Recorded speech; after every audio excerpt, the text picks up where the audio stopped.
Recording in progress. Hello, everyone, and welcome to the October 19, 2023 Planning Commission hearing. I will call the hearing to order now at 1 p.m. Ms. Johnson, can we please have a roll call vote? Vote. We don't need to vote. Can we just have a roll call, please? Thank you, Chair Bonderson. I'll proceed with roll call. Chair Bonderson, Yes, here. Vice Chair Bauke, Here. Commissioner Boss, Present. Commissioner DeLuccio, Here. Commissioner Lodge, Here. Commissioner Wardlow, Here. and Commissioner Wiscombe is absent. Thank you. We have a quorum. Thank you, and that roll call vote just rolls off my tongue because we do so many of them in any hearing, but I want to take a moment and welcome our brand-new PC Secretary. This is Mariah Johnson. Welcome. It's very exciting to have you here on your own and fully taken over. Enjoy your first hearing, your official first hearing. Okay, so next we'll move on to preliminary matters. And with that, I would like to ask Ms. DeBusk if we have any requests for continuances, withdrawals, postponements of X agenda items. Thank you, Chair Bonderson. We have none. Thank you. And do we have any announcements or appeals today? Also none. That's good, too. All right. Next, we will move on to the minutes for the October 5th, 2023 hearing. And that includes the Planning Commission Resolution number 00923. And that is in relation to 1830 Overlook Lane, as well as another resolution, number 010-23, which is for 2315 Edgewater Way. And first, I will begin by asking my fellow commissioners if there are any comments on any of those three items. Madam Chair, my screen is blank and I keep pushing the on button and it's not working, but I do have a correction or Please. clarification to make on the minutes. Go right ahead. Okay. Under administrative matters, the minutes say Commissioner Lodge reported on a September 28, 2023 meeting of the Planning Commission. I referred to it, but what I was reporting on was the City Council meeting before that, so I would like to change it to read City Council. Commissioner Lodge reported on the last meeting, and then in brackets, October 3rd, 2023 of the City Council, because I just referred to it as the last meeting. Thank you. Ms. Johnson, did you catch that? Yes, I captured it. Perfect. Are there any other comments, corrections, or anything else to talk about on these three items? If not, I will next refer to public speakers if anyone has any comments on the minutes or resolution. Ms. Johnson, do we have any? We have none. Thank you. So do we have a motion for the minutes and the two resolutions today? I'll move the minutes with Commissioner Lodge's correction. Thank you. Very good. We have Commissioner DeLuccio with a motion, Vice Chair Bauke with the second. Are there any discussions on this motion? And I see none.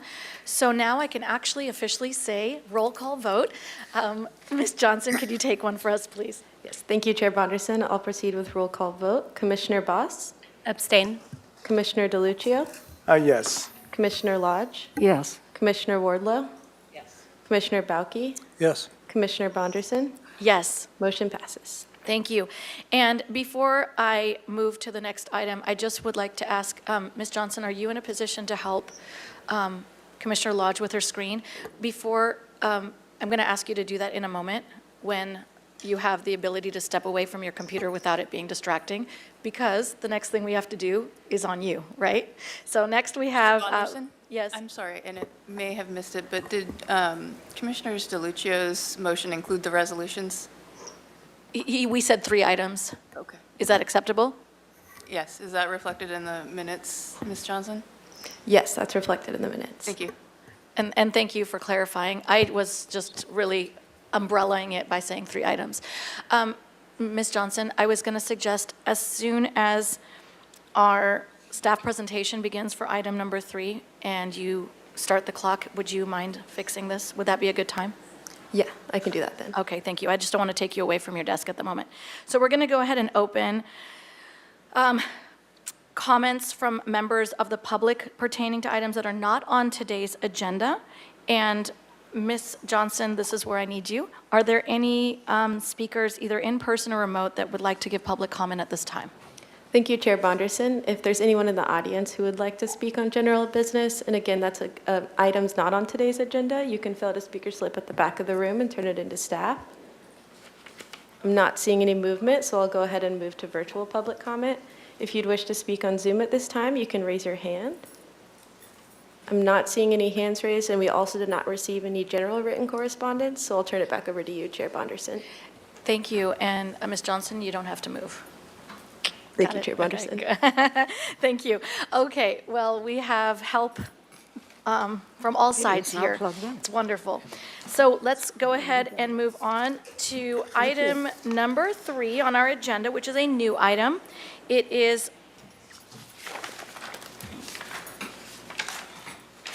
for a project proposed at 3237 State Street.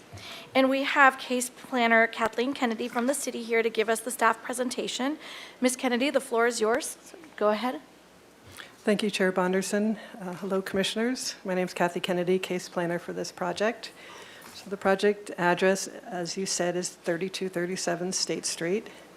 This is a 2.57 acre parcel. It's located at the corner of Las Positas and State Street and adjacent to Mackenzie Park, as shown here. I want to give you just a little bit of an overview, project summary of what we're going to be reviewing today. American Indian Health and Services, which is the applicant, is a local nonprofit that provides healthcare services in the community, and they're in the process of purchasing this property from the federal government. While it's owned by the federal government, the uses are not required to be consistent with our land use designations or standards. American Indian Health and Services is allowed to provide services at the site without city approvals at the moment. But after the property is transferred to them, the uses must comply with the local zoning and general plan designations. Currently, the zoning and the general plan designations do not allow a community health center. So the application includes a request for a specific plan and a general plan amendment. And then also, which you'll be looking at today, is a proposal involves additional non-residential square footage. In that case, the development plan approval is requested. So the discretionary applications are a recommendation to the City Council for a specific plan to replace the existing RS 7.5 zoning to allow the community health center and other uses, and a recommendation to the City Council for a general plan amendment to change the land use designation from parks and open space to office, low-density residential, and an approval of a development plan to allow the construction of 9,338 square feet of net new non-residential floor area.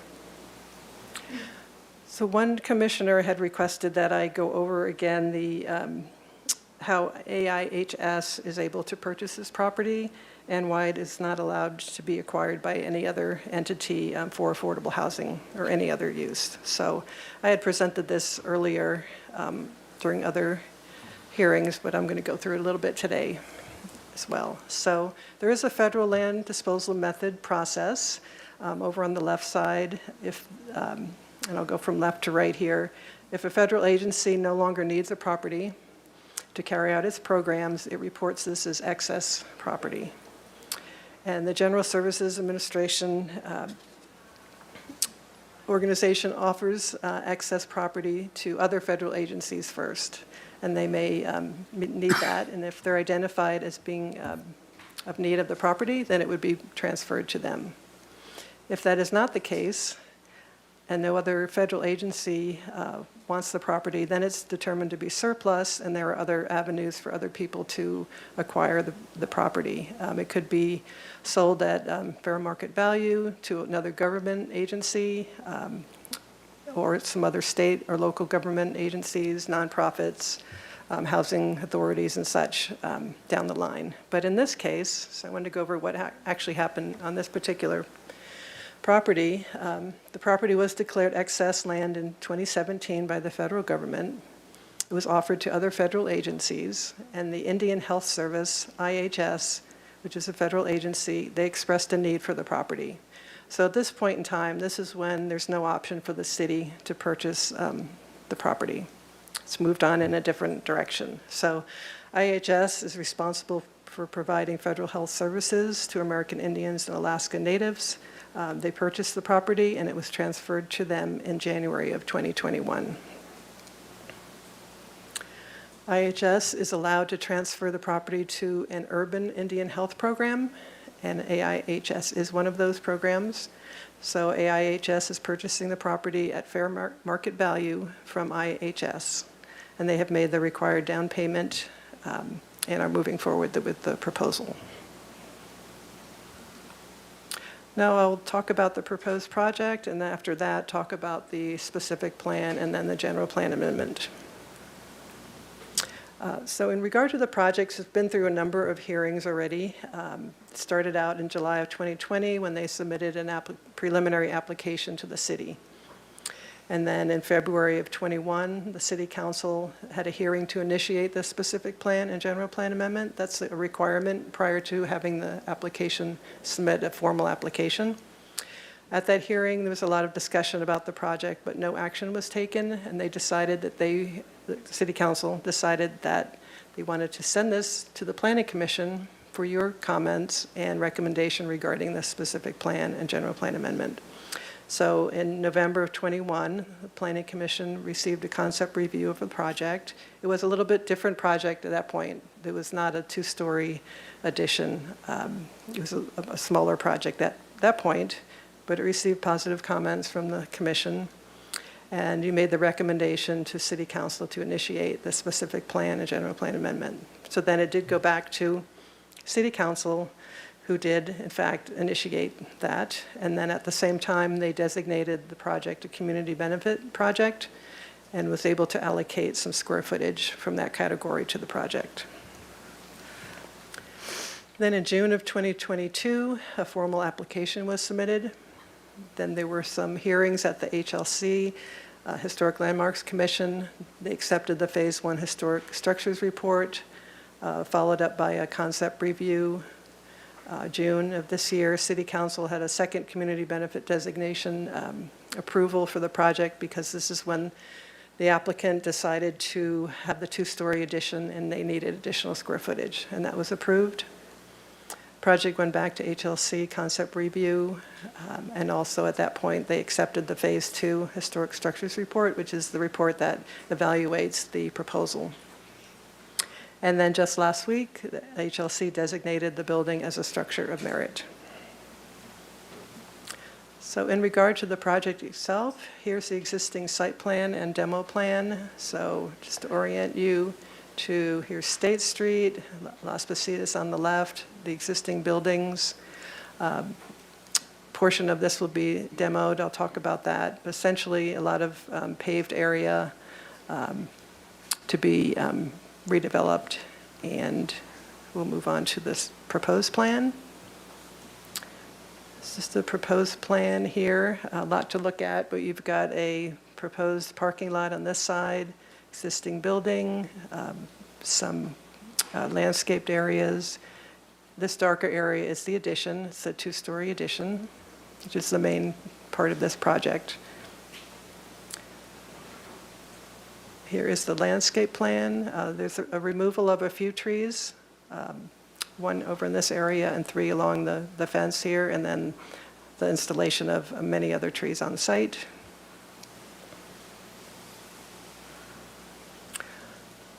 This slide shows the demolition. We talked about this at the site visit, so this part is separating these two buildings. And here's the proposed first floor. Number of exam rooms, offices, reception areas, et cetera, are proposed. Second floor of the new addition, again, mostly offices up on top, a green roof, and a small outdoor deck. The roof plan just showing the solar panels. The maintenance building is that other small building over to the east side of the site. Essentially remain the same, except they will be adding some long-term bicycle storage here.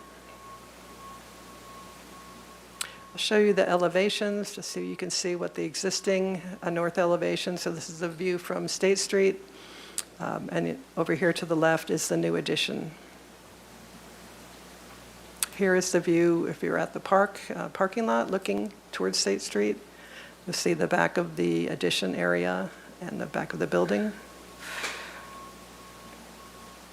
East elevation of that second-story addition here, so Las Positas would be to the right.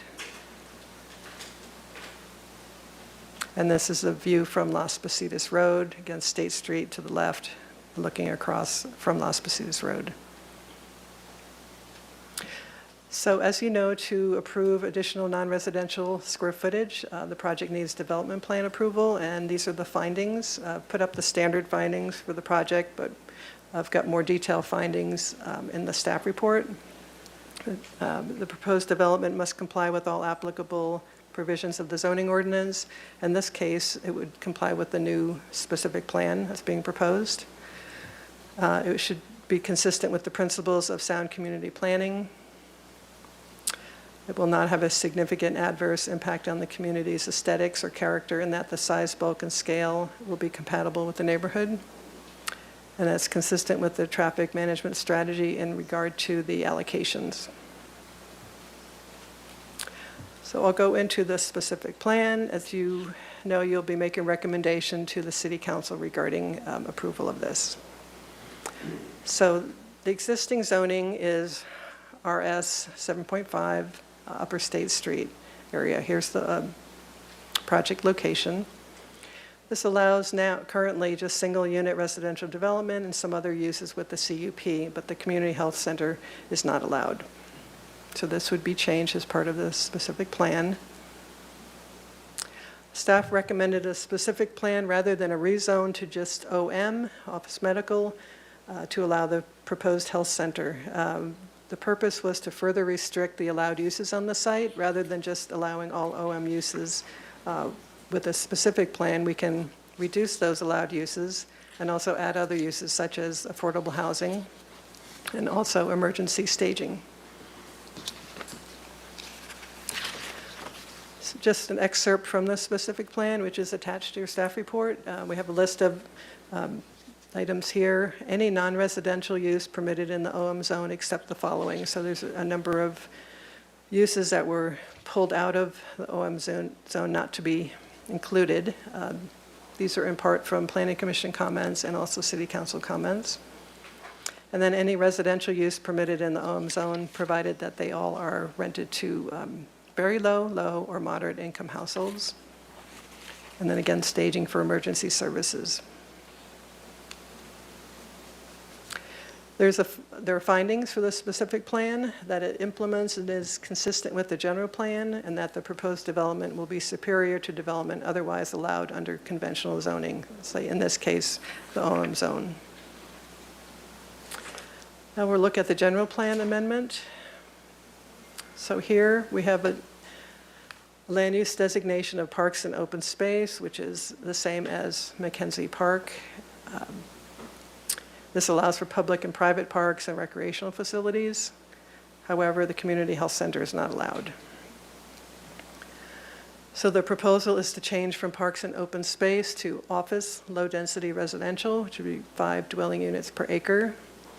I wanted to note that previously staff and most of the planning commissioners at your hearing preferred the medium-density residential. However, council was in support of keeping it at the low-density residential, 5 dwelling units per acre.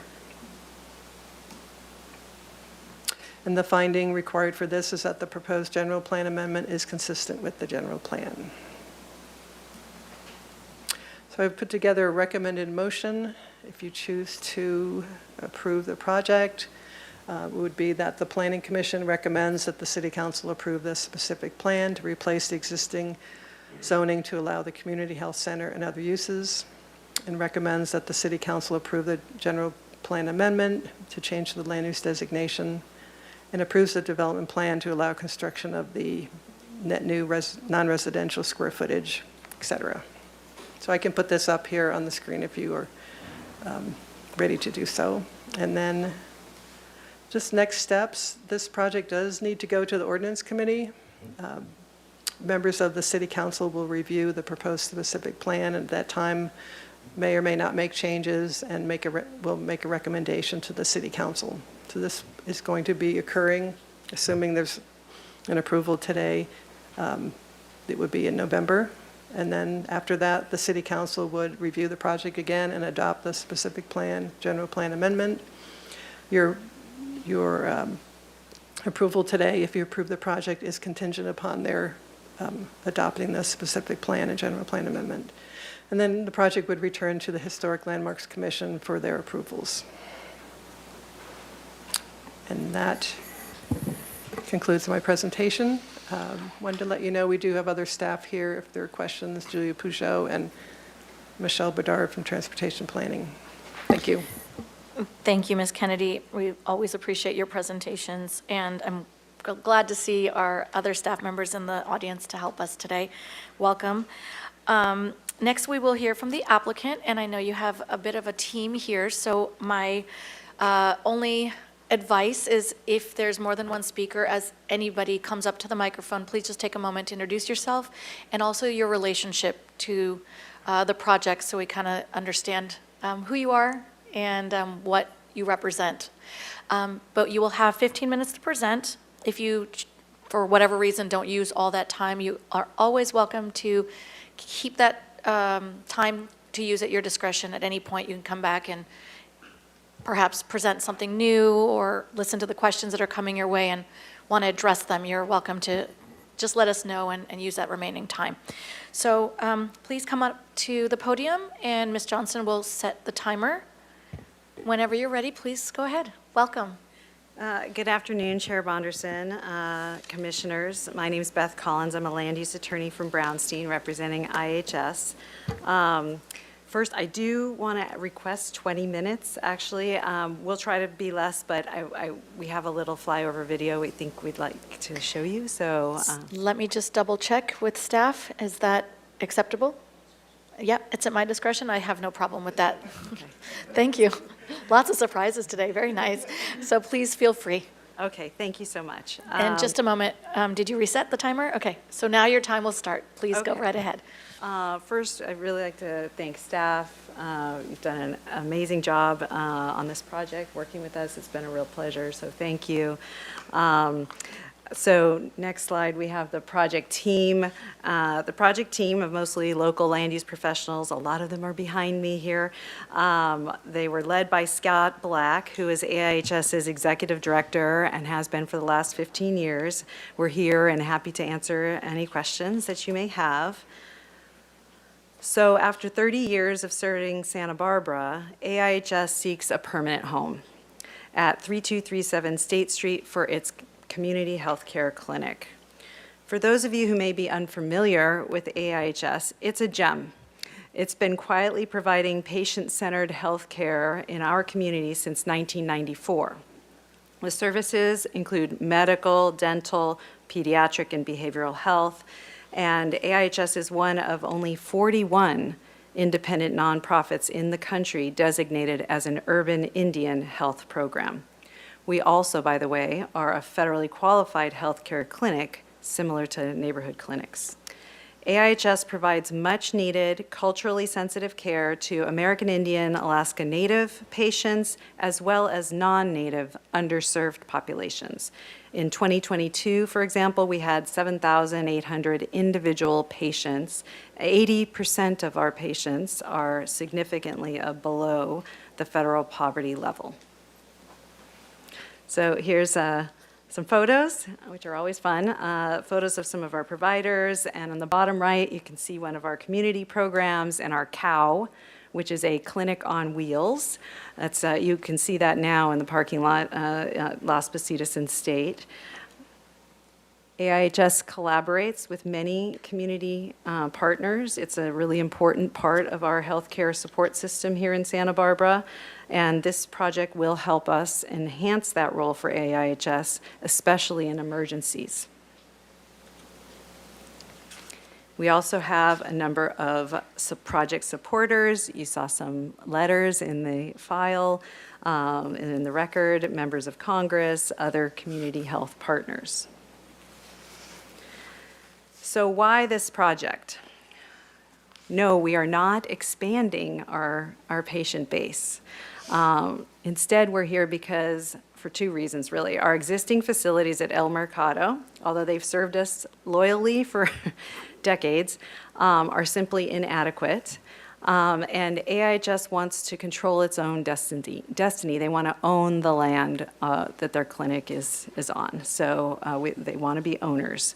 AIHS has rented this patchwork of suites in this old commercial office center, El Mercado, which is like upper state, which it wasn't built to be a medical facility. The space is cramped, it's poorly configured. For example, we have 5 to 6 dentists sharing one small office right now. So that makes it difficult for our patients and our healthcare providers. So after 29 years in this location, AIHS has this opportunity to acquire this land and have a permanent, high-quality home. So some history, and thank you to Kathleen. She walked through some of this. For those of you who aren't familiar, here, this is the old 46-acre Hoff General Hospital site, and you can see here, this is where Gelson's is right here. That kind of helps you orient you. And then, of course, our site is right there. So the most remarkable thing about this project is actually, nothing that you all are going to get to act on. Kathleen kind of walked through it. It's the real property part of this. It's actually the first in the country to ever have this, where you have federal land going to an urban Indian program. So it's pretty amazing. Santa Barbara gets to be the place for it. And I personally find it a little ironic that AIHS's permanent home is coming from land transferred to American Indian Health and Services from the federal government, and not to mention the U.S. Army. So I find that a little beautiful and poetic myself, and it's really exciting to be part of. So the site's been in federal ownership for many years. It's abandoned. I live very close by in San Roque. I might even say blighted. And very excited, all of us in this neighborhood, to see the upgrades that are going to come. Kathleen did a great job going through the federal disposal process. I have some information here on the slide. But the short story is IHS and AIHS have a option agreement that they entered into, and in the interim, we're using the property. It's federal property now. We're operating the clinic there in part now, and once this is completed, this process is completed, then we will be operating there permanently, hopefully. So next, we have the designation of structure of merit. You heard about that from Kathleen. So let's go to 2 pieces of this project. First, the zoning, and then second is the development that's being proposed. So let's go first in the zoning. Again, Kathleen, you stole my thunder, but you did a great job explaining the current zoning and general plan designations that are on the property. I guess I could describe as aspirational. Right? They've never applied. It's been federal land, and so the federal government has gotten to control what's happening there, not the city. Also, they don't match. RS 7.5 and Parks Open Space don't match, so a general plan amendment and rezone is needed. Additionally, they don't match our use, which is a medical clinic, so another reason we're here. And then we thought about for a while doing commercial. That was the very beginning. That was rejected by staff. Too intensive, maybe not complementing the park. So instead, staff and then ultimately council liked the approach with using the OM zone, which is office medical, as the touchstone for the specific plan. And just for information, this is the uses in the specific plan customize, the uses that are allowed. But otherwise, all the other parts of the code apply. So I just want to make sure everybody understands that the specific plan is just about customizing the zoning and the uses and making sure it's compatible to the park. So we're on Las Positas State, much closer to the center of town, closer to transit. That would be great for our clients, many of whom use public transport. So regarding the development here, it's pretty minor. We're refurbishing, just going back and forth. This is now, okay? Old buildings, they're going to get refurbished. Here's the addition. So not particularly remarkable from a land use perspective. In fact, the upgrade of the existing buildings and the 9,000 square foot addition, it's going to be huge for our clients. We're finally going to be actually in a medical facility. But the most significant way that I think the larger community is going to experience this project is the huge upgrades in the public right-of-way at Las Positas and State, both Las Positas and State. And then, of course, views from Mackenzie Park are going to be much, much improved over the barbed wire and other fencing that's there now. So as I wrap up, I just want to note 196, our architects, which you're going to hear from in a moment, have done an amazing job balancing two pretty challenging things with this project. One, honoring the historic structures, but two, delivering a modern healthcare facility. So project timeline, again, Kathleen did an awesome job. We've been at this for a while, and we're really excited to be here and be heading toward council hopefully this year. So with that, I just ask that you adopt the staff recommendation to, one, address the zoning with the specific plan and general plan amendment, and then two, approve the new development on the site with the development plan. I'll pass to Rosa at 196 now. Thank you. Thank you, Beth. Good afternoon. My name is Rosa Alvarado, architect with 196 Architects, and I'm joined here with Michelle Lang. Thank you to the commissioners that were able to join us earlier this week to walk the site with us and become more familiar with the proposed improvements. As Beth has mentioned, we've worked very closely with the American Indian Health Services to design a fully functioning medical clinic to benefit their patients and staff. And ancillary to that is the community benefit that will come with the public improvements, and we'll go a little bit into that in a bit. Surely, those of you that walked with us noticed during your visit, and for those of you that are familiar with this site, know that the entire site is in desperate need of some TLC. There's public sidewalks that are quite hazardous, actually, and in some areas completely non-existent, as you can see in some of the images shown here. Next slide, please. The most prominent view of the site is shown here, taken from the corner of Las Positas and State Street. This is the historic portion of the main building, which will be fully retained, including the existing entry from State Street. Of course, we'll address the public sidewalk improvements in a little bit, but next slide, please. This is the vision that we have for this corner. Essentially, the change in the building is the signage to the American Indian Health and Services. Next slide, please. Looking now from the other direction at this building, from State Street towards Las Positas, is the existing building. Aside from a small addition that was done in the 1980s, these buildings have been unchanged since the 1950s. Next slide, please. This is what we envision for the proposed improvements in this area here. A two-story addition that will essentially bookend this facade to house the dental wing and concentrated administrative offices on the second floor. The previous 80s addition will include heightening of this area with a new parapet to conceal rooftop solar panels and serve as a transitioning element between the existing and new. Next slide, please. Making our way back to the corner of Las Positas, these photos reflect the existing, very neglected and barren corner public right-of-way areas in both directions. This is city property, which will include sidewalk and landscape improvements as part of this project. Michelle, my colleague, will get a little bit into this in a little bit. Next slide, please. Crossing the street now from the Gelson side of Las Positas is the existing view of both buildings.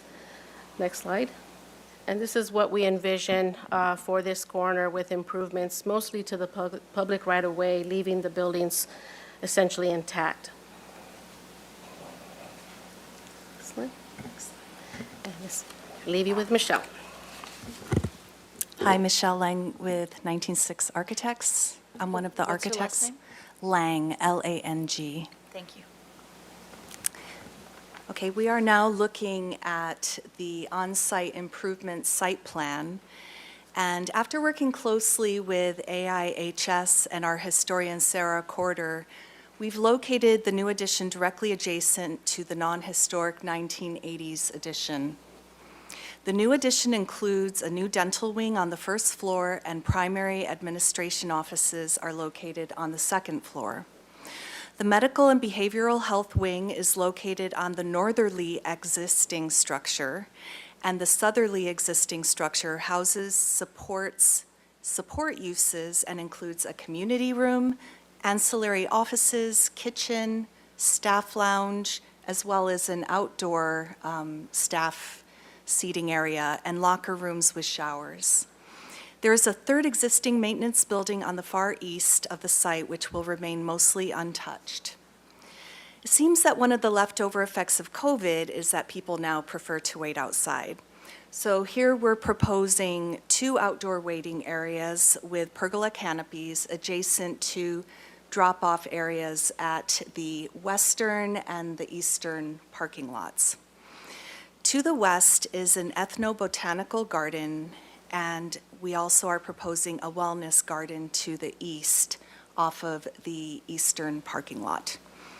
We're also replacing the chain link fence along Las Positas Road and State Street with a more attractive steel fencing. One of the things that we really appreciate about AIHS is their dedication to incorporating green practices throughout the project. As such, we are proposing solar panels on some of the roofs, as well as a green roof on the addition, and 3 solar carports in the parking lots. We're also planning to provide bicycle parking, utilize storm and gray water to hydrate the landscape and flush toilets, as well as capture the rainwater into underground basins on the property. A generator and battery storage are also planned in order to increase the property's emergency resiliency. Next slide, please. Now we're going to look at some of the significant public improvements outside of the footprint of the proposed property. We're proposing several public improvements. As Rosa mentioned, there's currently no sidewalk along Las Positas. On State Street, there's a combination of unpaved paths and sidewalks that butt up to the street curb. At these locations, we intend to add new sidewalks which will be set back from the curb for a better pedestrian experience. We're also planning to shift the existing bus stop west and add an accessible path of travel to the existing main entry.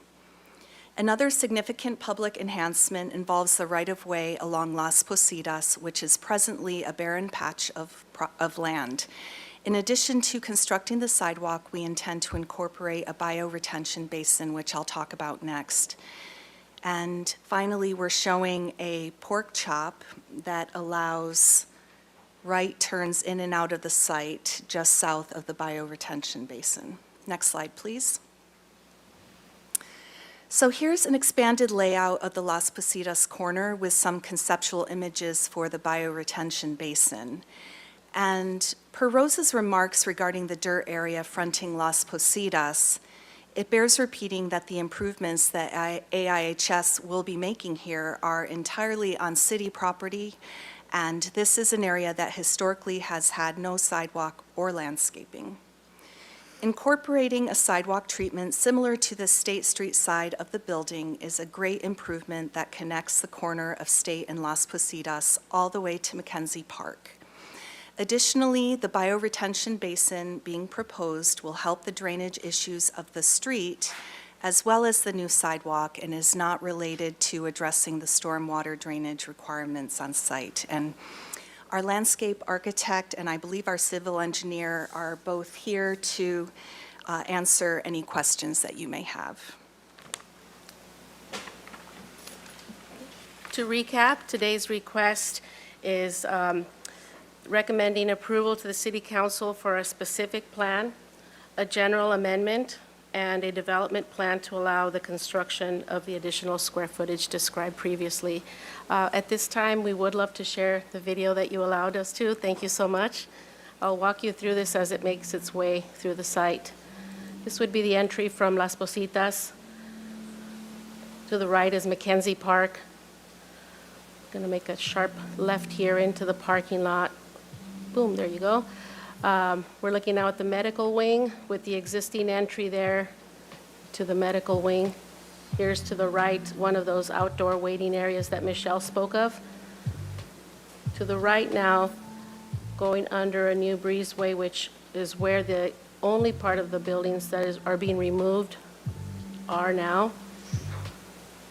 Approaching now the dental wing, straight ahead. Another one of those outdoor waiting areas are here with the pergolas that was described.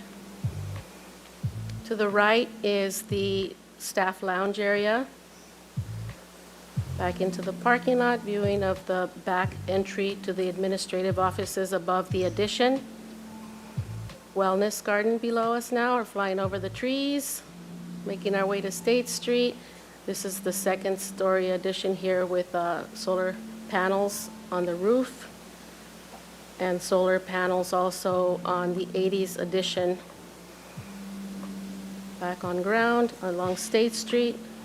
This is what you would experience with the expanded landscaping and walkway pushed away from the curb. Very familiar look here, the existing buildings as they are now with the new accessible entry and bus stop. Thank you very much. Thank you as well. So next, we will go to public comment, and I will ask Ms. Johnson to help guide this. Do we have any public commenters either in the room or remote? Thank you, Chair Moderson. At this time, I do have one request to speak for Alice Huang. So if you can make your way up to the podium, you'll have 3 minutes to speak. Good afternoon, Chair Anderson and Commission members. Let me just ask you to bring down the mic. It'll bend. There you go. 5 feet tall here. Welcome. Okay. And can we reset the clock, please? Go ahead. Hey, good afternoon. I'm Dr. Alice Huang. I'm the current Chief Dental Officer at American Indian Health and Services, and I'm the urban representative for California Indian Health on the advisory board. And I'm here because I joined AIHS 10 years ago now, when it was a tiny 4-chair clinic. The goal here was to bring, higher level quality care to Santa Barbara, and I feel like we've been pretty busy doing that. I think when we started, there was less than 100 patients, per month, and now we hit our, new record of 1,600 between the two clinics. And our wait list is still about a month and a half out on Santa Barbara, but about 3 weeks in Carpinteria when our patients can kind of make their way over there. One of our biggest challenges, the parents would tell us, is they do want to bring their families in at the same time. We do not have the chairs for that right now. And so we do kind of schedule them one after another in case somebody doesn't show up. The other challenge we do actually have too is our current facility is just not made for dentistry. It was like a piecemeal, and on one side we weren't even able to put in plumbing, so we only do exams and denture stuff on that side.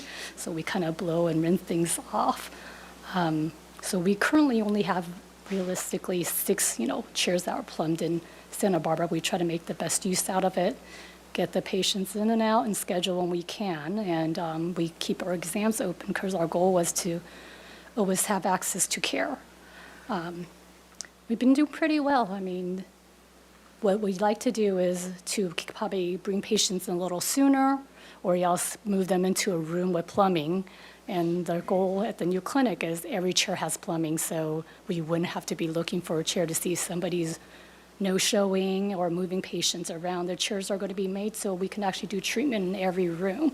So that was a big deal for our team, just because we do kind of juggle and run around each other right now, and we actually kind of stare each other down, like, when are you going to be done? Like, I want the chair now. So that's something we kind of do, and but we're happy to do so, and we expanded our hours, but it's still pretty much not enough to get the patients through, especially those in pain.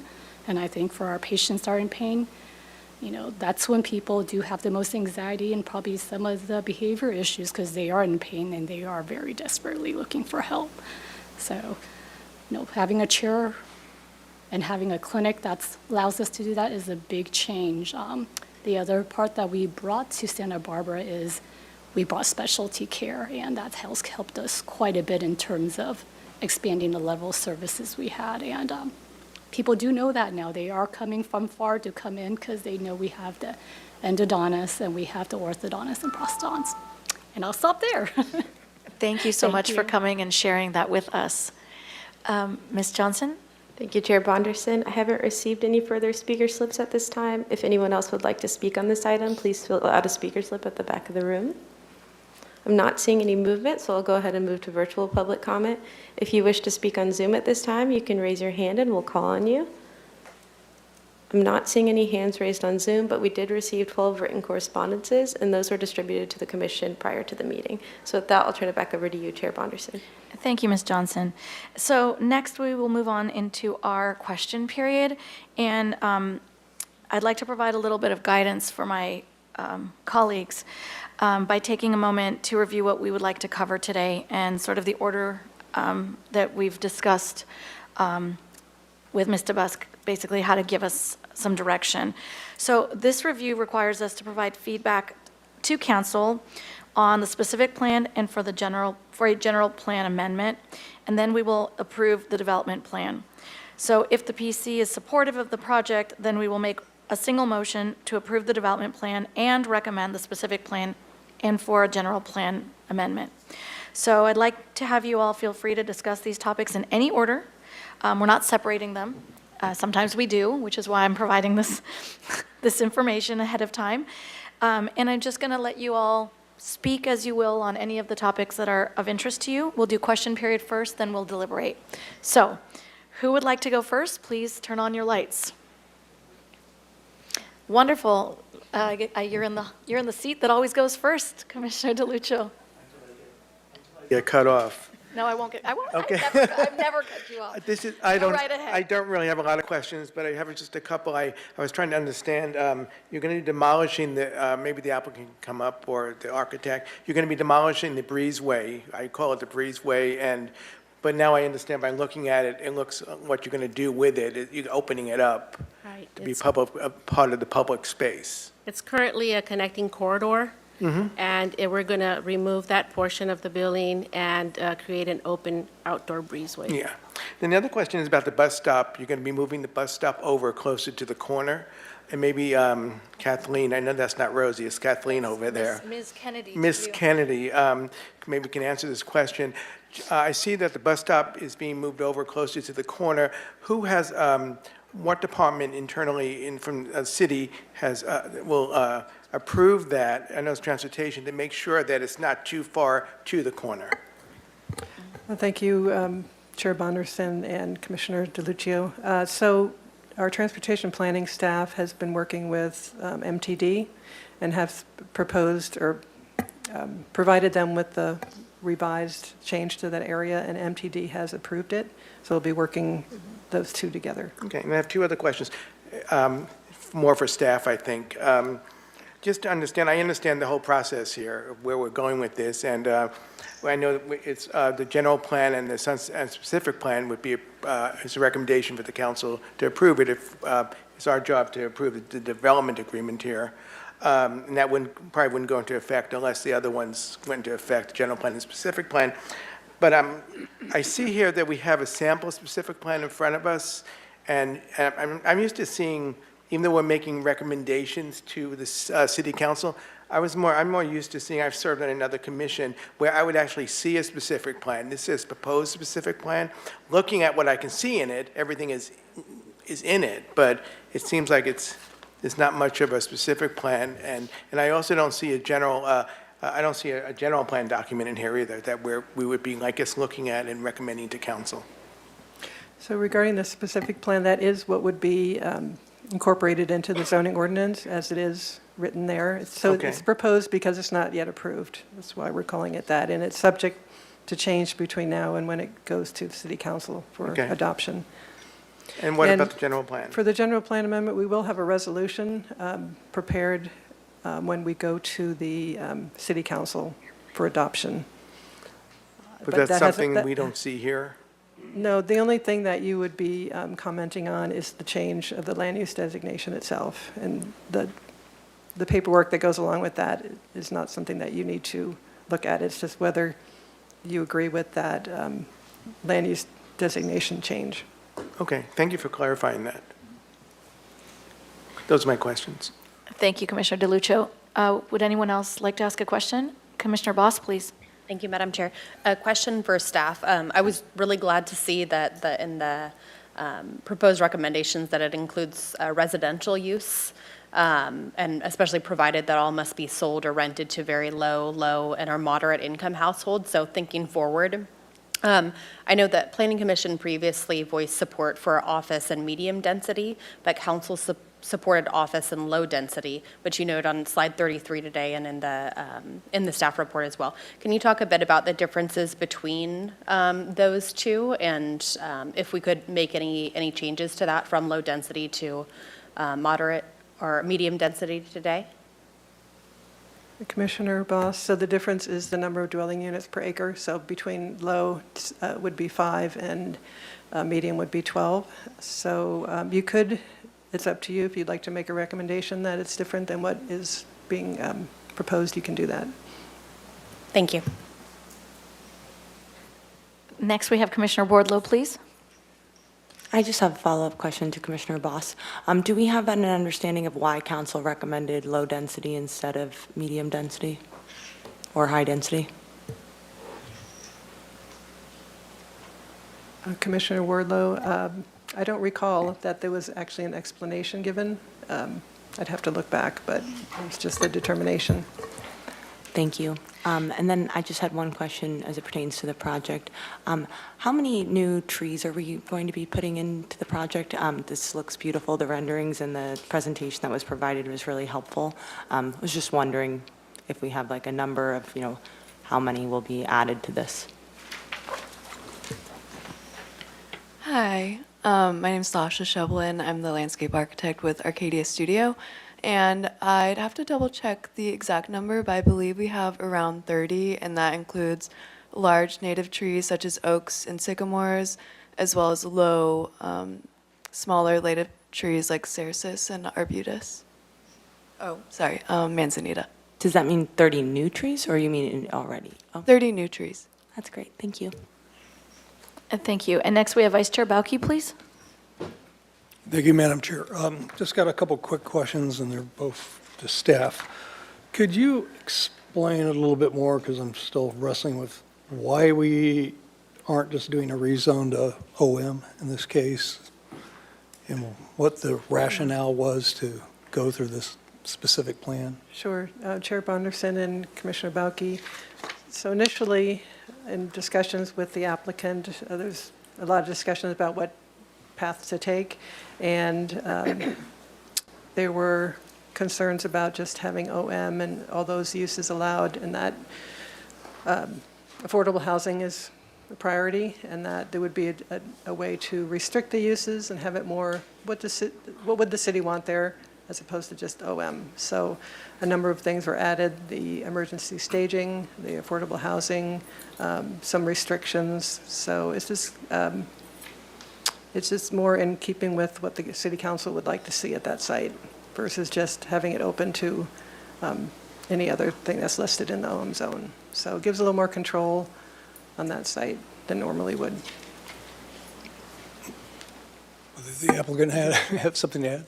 So I do have something to add. One on the housing point and the greater intensity, and then second on the zoning. For example, mobile home parks are allowed in the OM zone, and the staff did not want that next to the park there and on that prominent corner. I can speak to the upzoning, which I can see why you might want to be tantalized by the idea of it, but it does actually have some unintended consequences on my client. If you upzone it, and it can always be upzoned. We're a clinic. We want to be a clinic.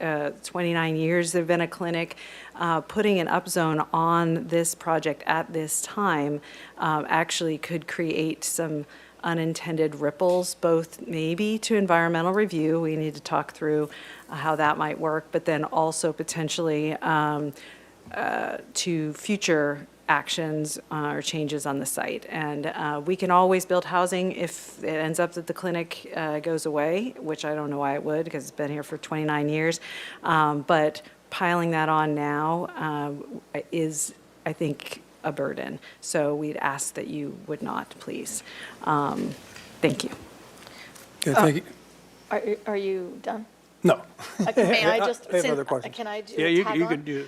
Just since you were, I wanted to avoid sending you to your seat and then getting you back up, but since you had to do that anyway, I just would like to know if you wouldn't mind taking the time to explain what that burden would be, because I know that, I'm sure, I'm not going to say I know, I'm confident that a few commissioners would like to know, and it might change their minds or our minds on how we might proceed today.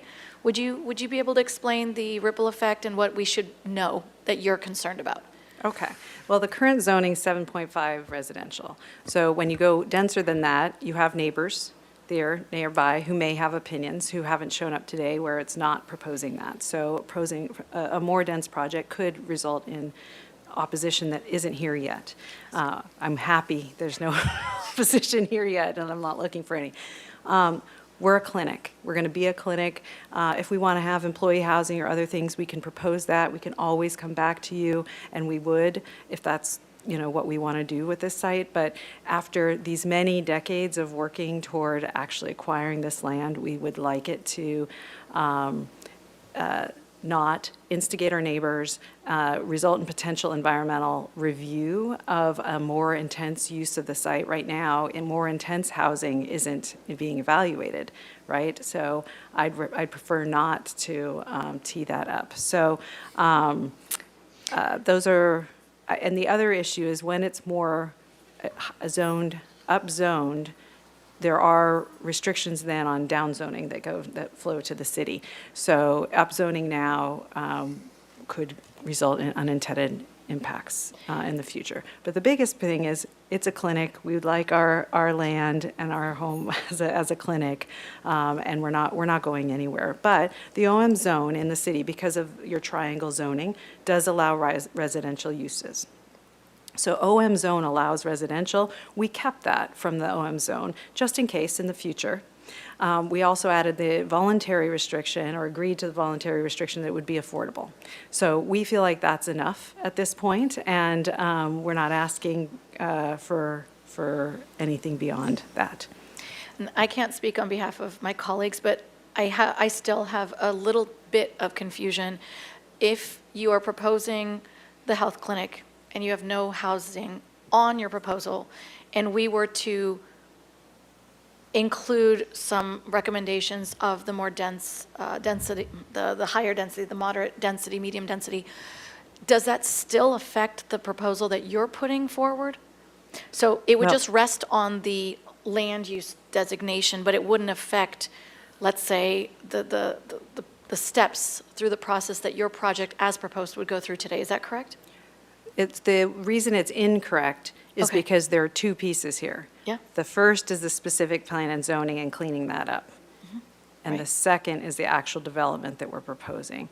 And so that's what is being proposed. That's the whole of the action. The CEQA relates to all of that.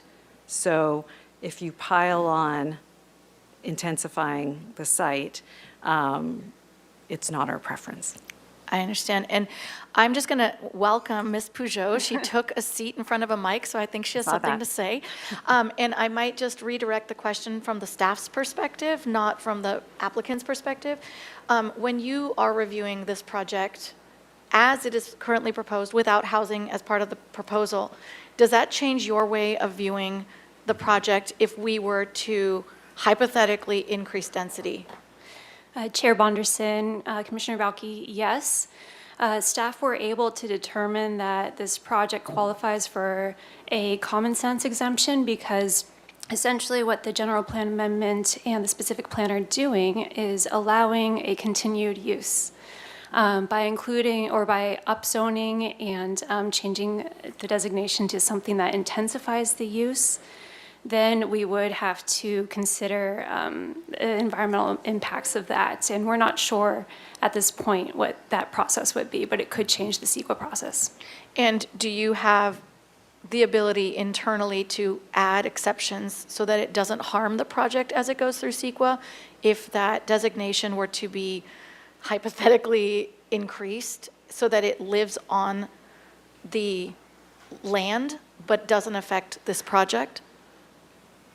So that it's there in the future Chair in the event Bonderson. somebody were to want to change the use? Chair Bonderson, no. Got it. What Ms. Peugeot was saying is if It you were requires to, even though it's an underlying, it's not proposed, but it's underlined, we would have to look at it as a project as a whole, and even though it's in the future, so we'd be looking at that, and it would change how we may Review it. obviously have to do an initial study on it. So that's why we were staying the base zone. Of course. And Ms. Collins, would you like to explain a little further from your perspective? Well, I totally agree with everything that was just said. The one thing that I wanted to add and remind everybody is there are historic structures here. So that really limits what you can do with this site, and it's perfect for our clinic use, but there's not going to be a possibility for lots of density of housing on this corner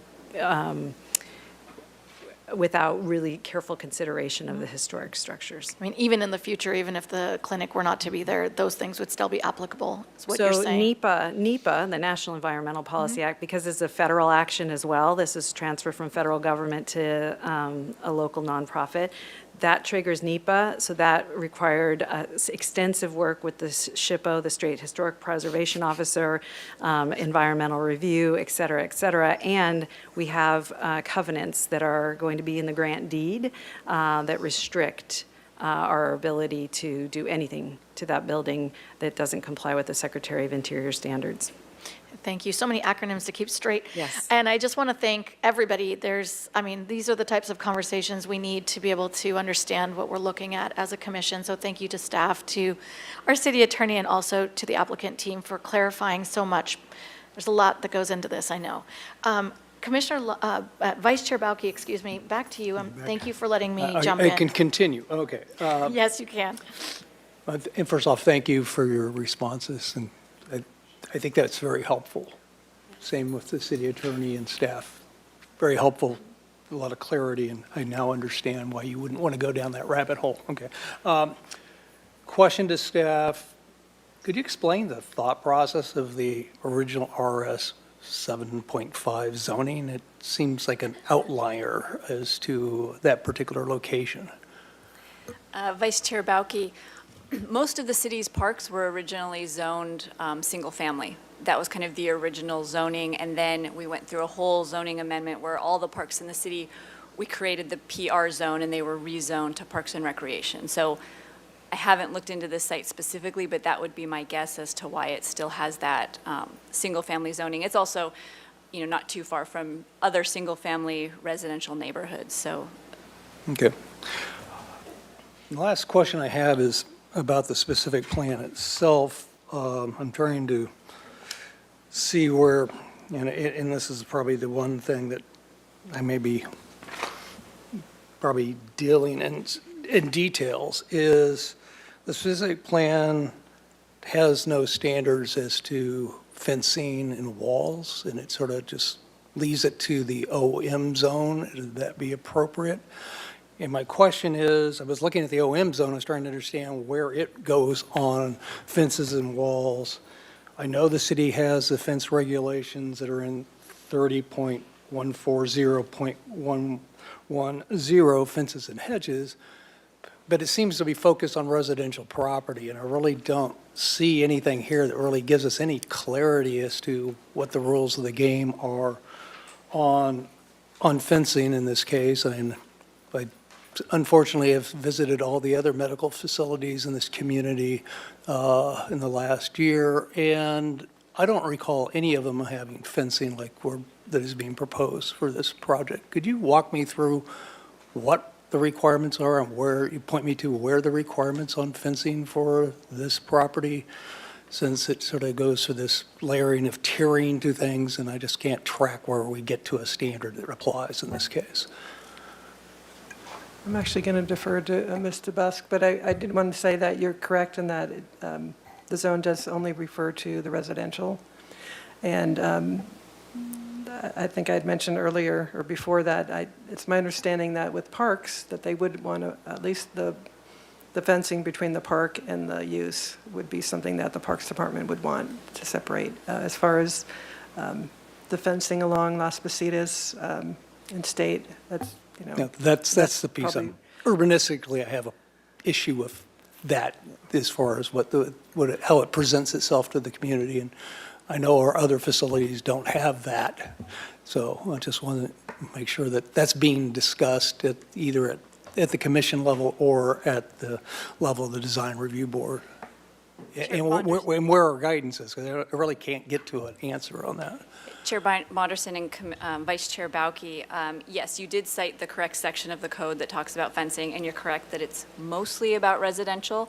There are a few minor things that it refer also to non-residential, like you can't have barbed wire, you have to meet visibility requirements, but generally, fencing ends up being controlled by the design review board because it's an exterior improvement, and so they do have purview over fencing.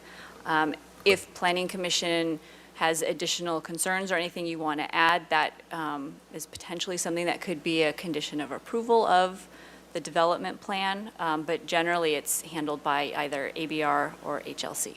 Okay, thank you. And that's my questions. Thank you, Vice Chair Bauke.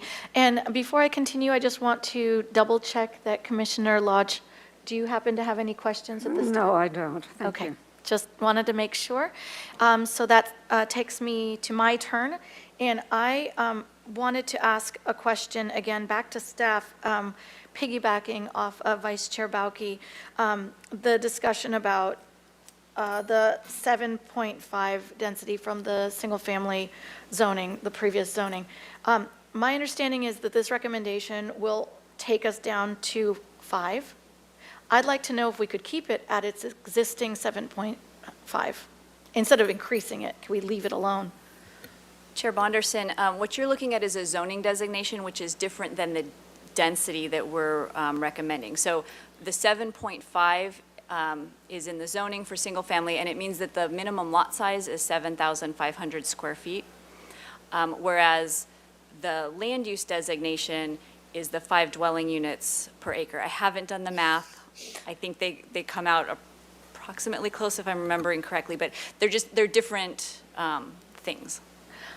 Thank you for that clarification. I didn't see them as apples and oranges, but it sounds like they must be. So at this time, if I understand correctly, when council reviewed this, they would like to see it go down to 5. The applicant has made an agreement to meet some trade-offs, some compromises to keep it at 5. Is that correct? Did I understand that correctly? Somewhat, I mean, maybe I didn't put it in the right terms, but. I think you're talking about the comment that I made about we've agreed it to be affordable housing, and so maybe that's. That's exactly what I meant. So Thank you. yes, and we do recommend that remain. We like that restriction. Thank you. And the reason I didn't say it myself is I didn't want to put words in your mouth, but if that's the agreement and that's where council took us and then staff has worked with the applicant further, is that clear? Is that accurate, that you've moved forward with council's recommendation to put it at 5 and the applicant has agreed to the terms and so on? Chair Bonderson, that is correct. Okay. Thank you. That helps me tremendously. I know that we've had a bunch of questions alluding to the same point.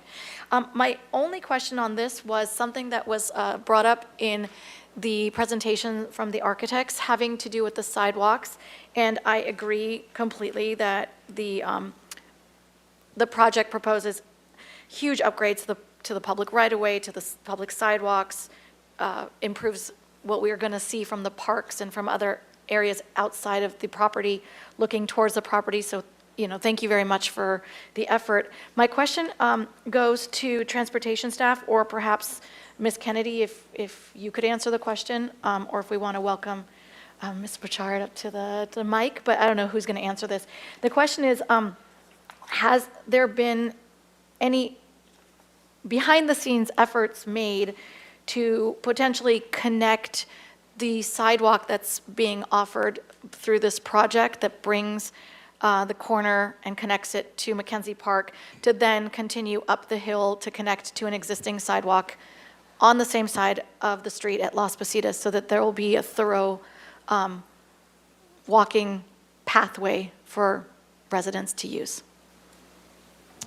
Thank you, Chair Bonderson. Yes, there have been background conversations about adding sidewalk from the Las Positas right-of-way.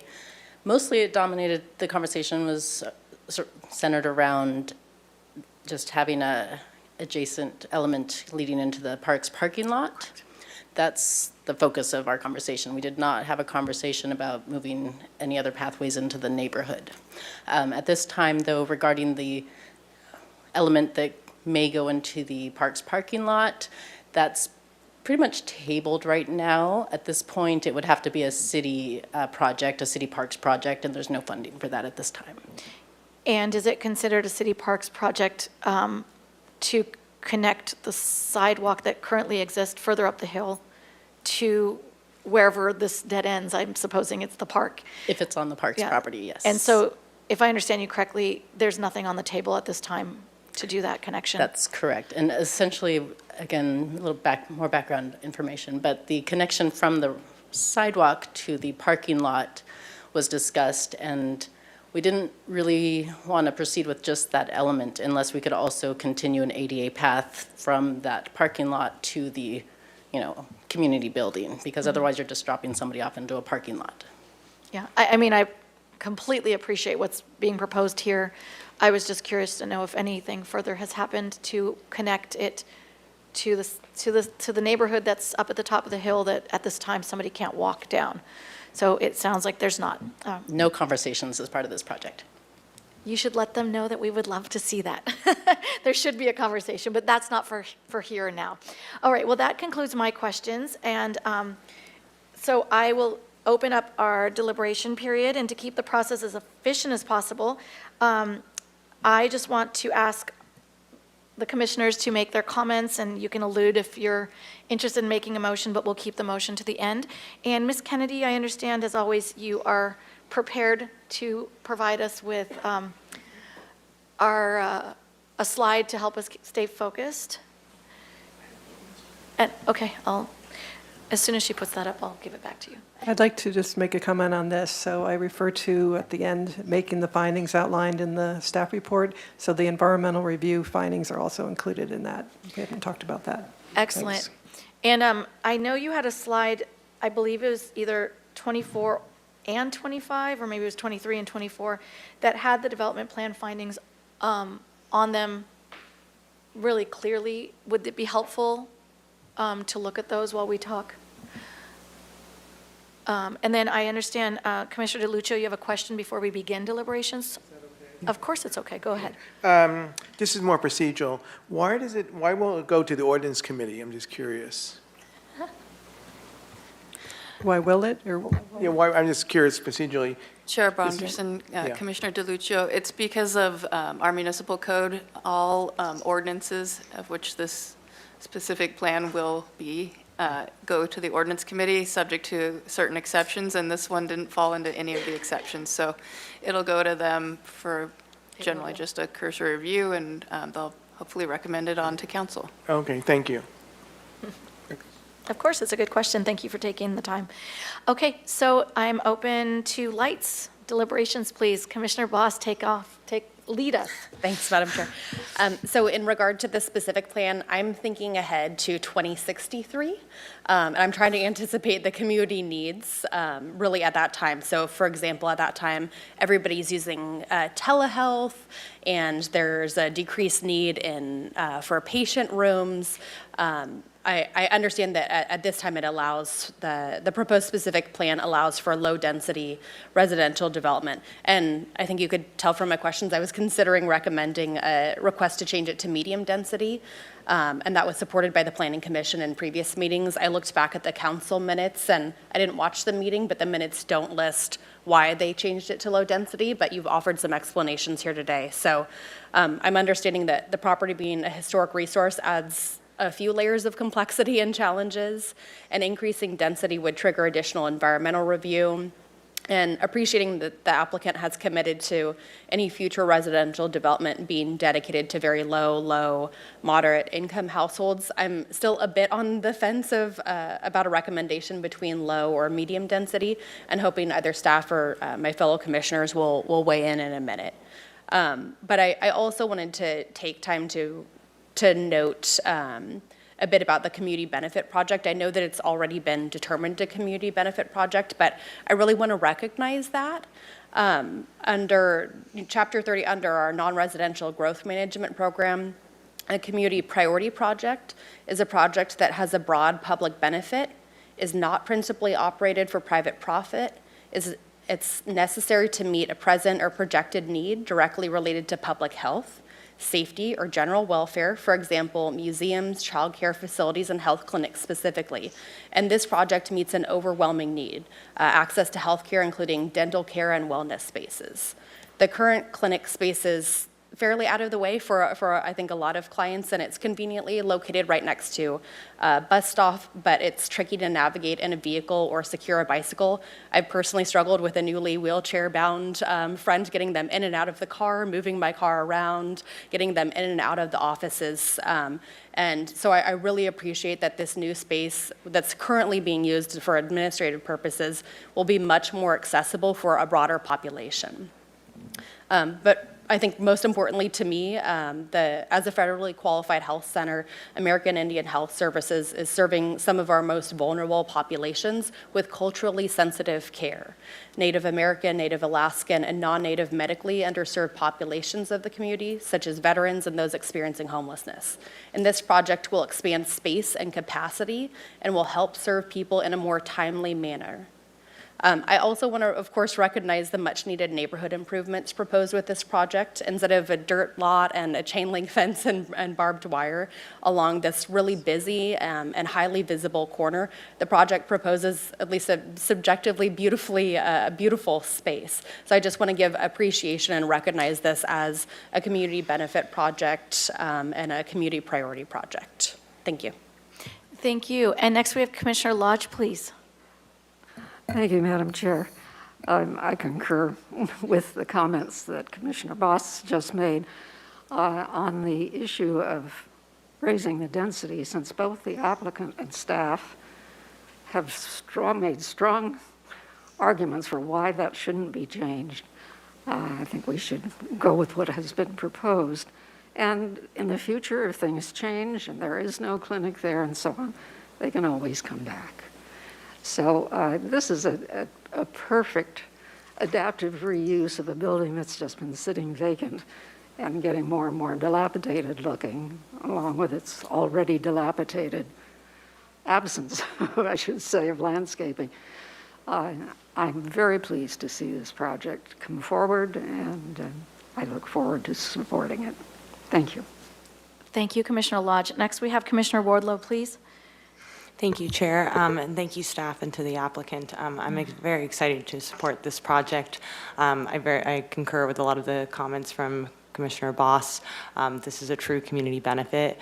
I think it's wonderful that you guys are going to have a home that is more accessible for all residents to participate in.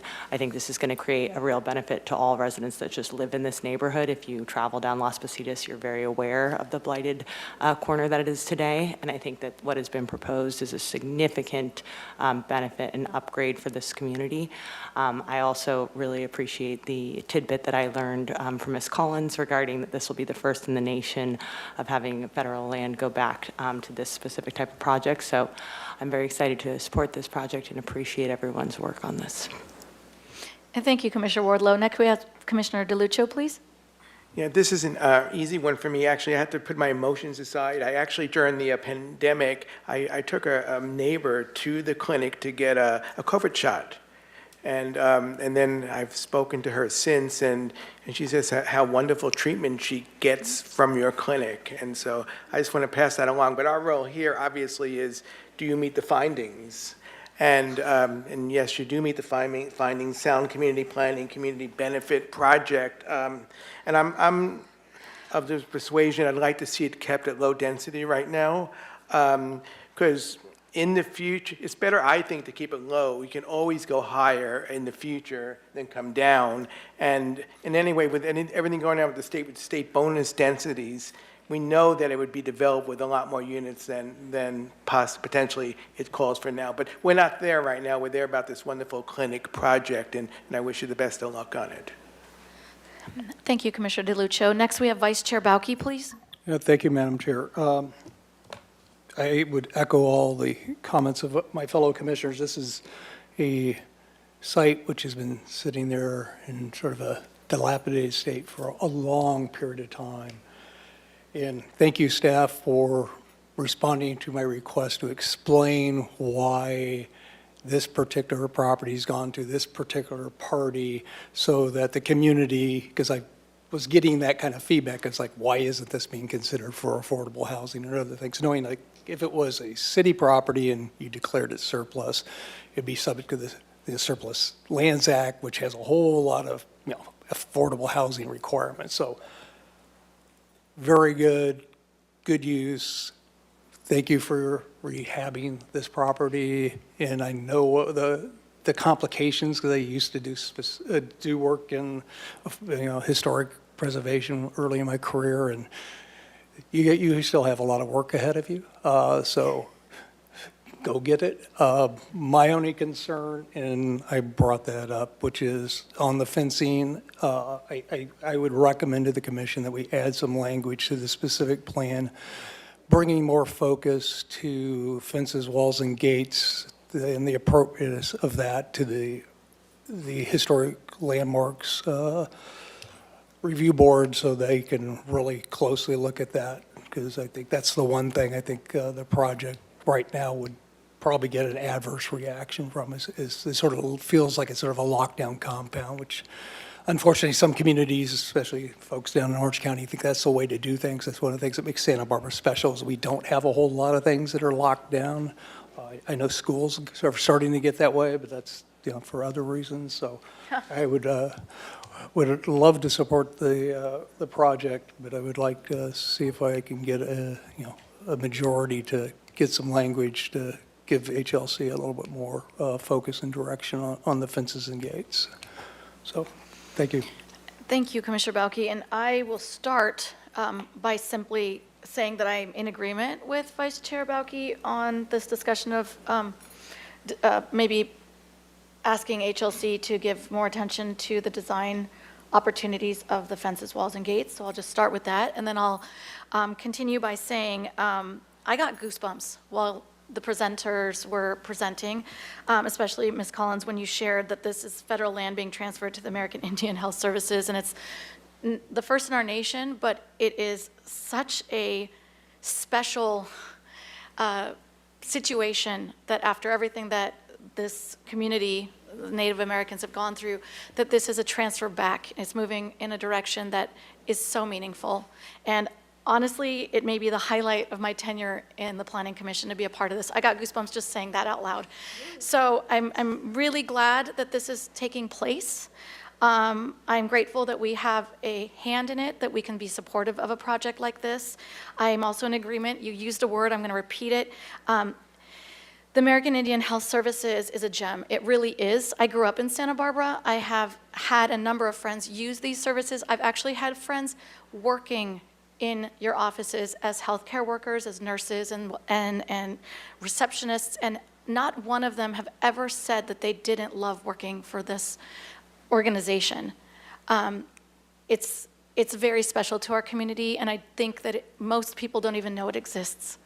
And so I'm really, really happy to see that it's moving into a more prominent location that's much more easily not only accessible, but also it's going to be more seen. When somebody drives by, they'll see it and they will start to learn that this exists in our community.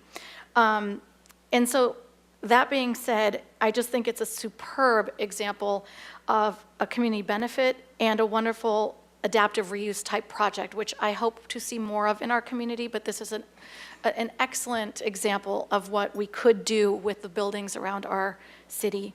I grew up frequenting Mackenzie Park until at some point I stopped not because I grew up, but because I didn't feel comfortable in that park due to the activities taking place in that park, cleanliness and loitering and other things. It's not a park I would necessarily want to take a child to, although it has improved in the current years. And I know with this change, it's only going to become more, a park that has better frequency. I don't know how I'm saying this, all mixed up. It's a little emotional for me. It's going to be a park where I think is going to be a cleaner, safer park for children to use. It's going to make it more accessible. It's going to be a welcomed place to frequent. And so I just think that there are impacts to this project for years to come that we haven't even thought about or discussed here, that it's all going to be positive, including hopefully one day transportation will connect the sidewalk and welcome more users from the local neighborhood to be able to safely just walk down the hill and not have to cross the street or get in a car. It's not a very safe street to walk down.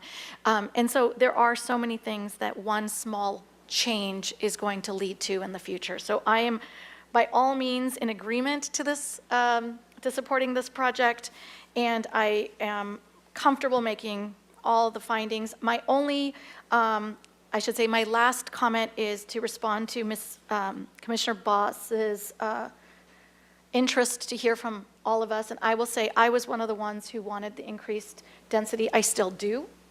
However, because of the way that the project has moved forward and the limitations we have in our purview to potentially switch things around at this moment, it's, I have no problem to continue forward with the low density as recommended by council because staff has done so much hard work with the applicant to make it worth their while. And I do agree with Commissioner Lodge in the event that this project changes or the property changes hands, we have another opportunity to discuss density at that time. And I'm sure if that happens in the future, we may want even more density. Who knows? Like, let's keep that, you know, shelved until it's necessary. But by all means, I'm looking forward to our motion, and I'm excited to support this project. Before I take a motion, I want to make sure that the lights that are on, is it for a motion? No. It's for deliberations. Please, Commissioner Lodge. With the discussion about the fence and referring it to asking HLC to take another look at it, now that's okay, but I would like to give the applicant an opportunity to comment on it because there may be some reasons why it needs to be as it is. What a great idea. Thank you for the suggestion, Commissioner Lodge. Please. Commissioner Lodge, thank you so much, Chair Bonderson. So you actually, Chair Bonderson, touched on some of the reasons why it is, the fencing is something we carefully considered, and we did massive upgrades along the frontages that most people are going to be interacting with, and chain link fencing with the park, totally appropriate and makes sense. The thing that's tricky, I was listening very carefully to what you were saying about fencing and not wanting to be, I think the words you said were locked down, sites locked down. The trouble is that with this redesign, and given the way our orientation to the park, the sight lines to some, you know, our courtyards, which are going to have some really nice improvements, will, I was just thinking as a neighbor or as a property owner, you know, the whole front of the building along Las Positas, you cannot see into that courtyard. And then, I'm sorry, from State. And the same thing Las Positas.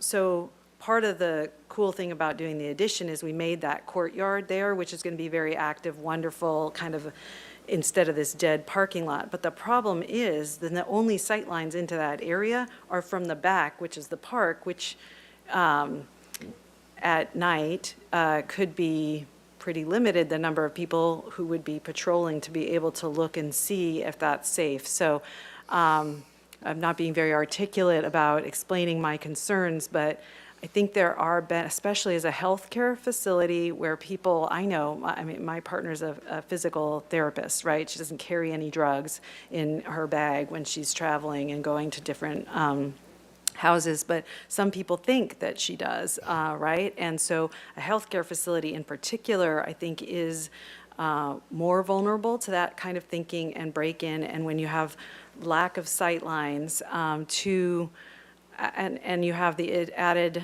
sensitivity in our, and you know, the AIHS community in particular, like, you can imagine how excited they are to have their own land here. And so maybe there is a bit of like, we would like to protect what we have for our community. So that might be an element as well. So anyway, I am riffing a bit on some of my concerns that are flagged. I think the black wrought iron is actually really classy. HLC didn't have any concerns. Raising it for them, I can see, you know, take another look at it. But I actually think it's quite nice. And maybe my baseline is, you know, chain link and barbed wire, so I'm grateful for anything at this point. I mean, it is a significant expenditure, you know, from a developer perspective, that is something that was considered. I mean, those are, it's not cheap to do that type of fencing along such long frontages. But the security aspect here is, I think, important, and our whole design is kind of thinking of doing it that way. I don't know how we would do it differently, because there's a building that's historic and another building that's historic. So it's not like we can create sight lines to protect those, or that one courtyard in particular. So I don't think we necessarily would have designed it any differently, but the design was always considering having fencing. And I don't know, Rosa, if you want to weigh in at all from an architectural perspective, but that's my kind of gut reaction as a neighbor and a property owner, and on behalf of AIHS. Or Scott, would you like to say anything more about it? Okay. Thank you. And I guess your comments now triggered a different type of curiosity. Maybe it'll change the way I'm thinking about the fences and walls. Is security more important, or is it privacy?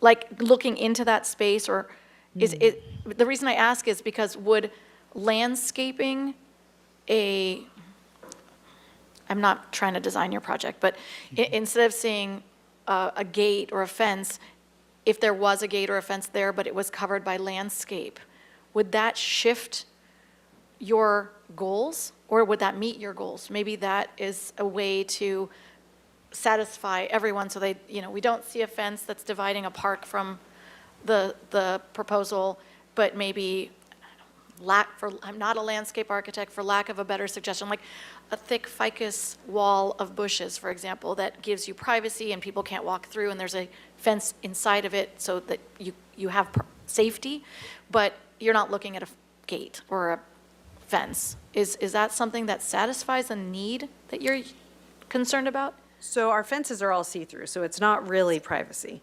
And I don't think anyone wants shrubs all along State or all along Las Positas. I think they want... So it's not necessarily a privacy issue? No. You do want the sight line? Right, but the issue of the sight lines that I was just raising was the courtyard in particular. I mean, I also was a 7th and 8th grade teacher, so I in Southeast LA. So I have a little bit of, you know, You need I'm to thinking see in about that space. tagging. I'm thinking about some of the things that happen, you know, in the evening, at night, and it could happen, and we want to protect our facility from that, to be honest. Of course. I was just trying to go a step further into your thoughts. And Vice Chair Bauke, did you want to address that? And I'll come to you next.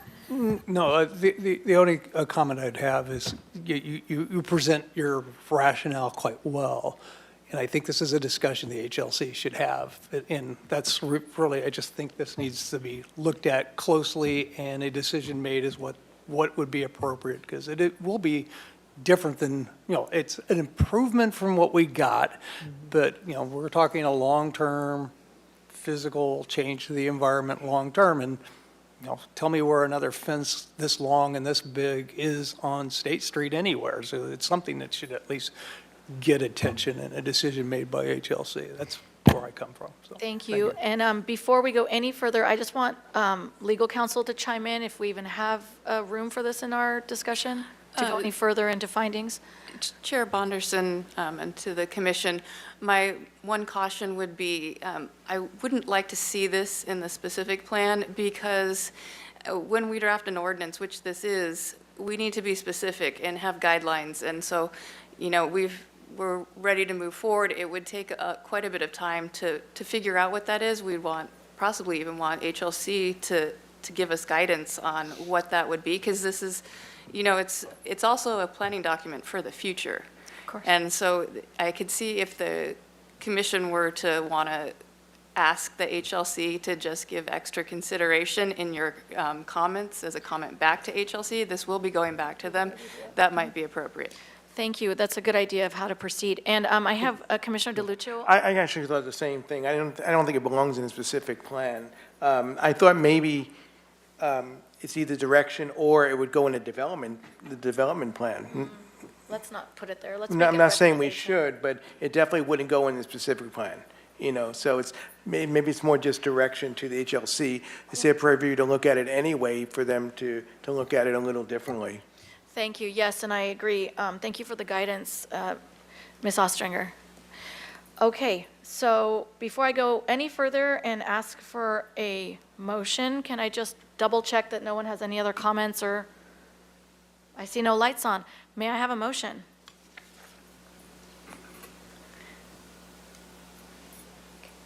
Commissioner Lodge, please. Thank you, Madam Chair. I move to make the recommended findings that begin on page 13 and go to page 14 of the staff report, to make the determination that the project's exempt from environmental review, and a recommendation to City Council to adopt the specific plan and to adopt the general plan amendment and to approve the development plan. I think does that cover everything? I'll second that motion. There was a line to second that motion. This guy talked out of turn, so I guess he gets it.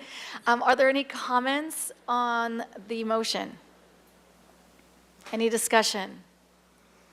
I see none, and I just want to make sure there isn't any, because there was a lot of lights on. Okay, so, Ms. Johnson, please take a roll call vote with Commissioner Lodge's motion and Commissioner DeLuccio's second.